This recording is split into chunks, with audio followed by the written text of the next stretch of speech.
I'd like to go to Nikhil, my colleague who's been tracking developments. Nikhil, the decision, I guess, has already been made by the government of India. The green light has been given and India is going to play Pakistan come the 14th of September. Yes, Preeti. In fact, today is the day where we've kind of got an official confirmation that India is playing. Of course, I knew that the BCCI was involved in a meeting with the Asian Cricket Council a couple of weeks back, and that was sort of an agreement there where they reached that they will be participating in the Asia Cup. Remember, India are also the host, and they're ready to take this tournament outside of India to accommodate that Pakistan plays.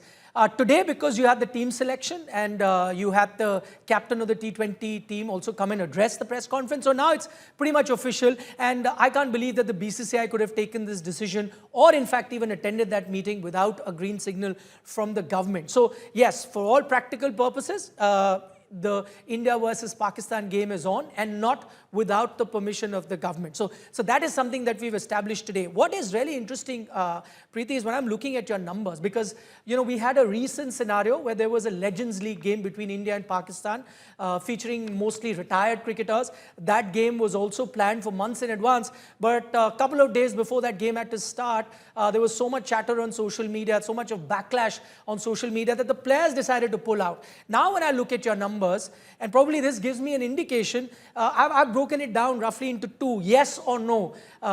Mildly yes and aggressively no. I've just broken it down into yes and no, and it's a very close call where almost 45% of your respondents are okay with an India-Pakistan game. 55 say no, and that is quite an eye-opener for me, because whatever I've seen on social media, majority of the people are saying, well, Nikhil, no you've way got of to playing also cricket. wait for the breakup of that figure that you see on your television screen. Yeah. But yes, Nikhil is right, because if you actually, add up, yes, probably, and yes, definitely, it pretty much inches towards the 50% mark, and 51% say definitely not.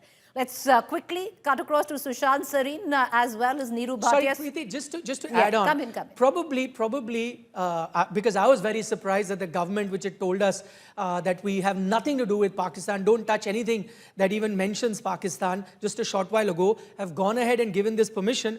Probably they had, now that I look at your numbers, probably they did their own survey, had an idea that it's so close. Like it's 50, I said, wait for the entire survey, Nikhil, because there are other questions as well. But Sushant Sareen, is this the new normal?